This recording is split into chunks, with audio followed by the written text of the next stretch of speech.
เป็นผัวเพิ่นแล้วเมื่อสิเป็นผัวภายยันเมียไอ้นั่งมาขี่สองคนหนึ่งคำสัญญาเคยบอกอ้ายว่าสิพาอ้ายยังเริ่มต้นกันด้วยความหวังแต่ก็พังด้วยความเป็นจริงฝันเอาไว้ที่ปลายฟ้า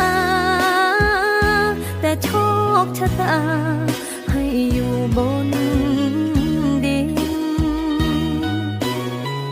น้ำตากะล้นฝนกะริน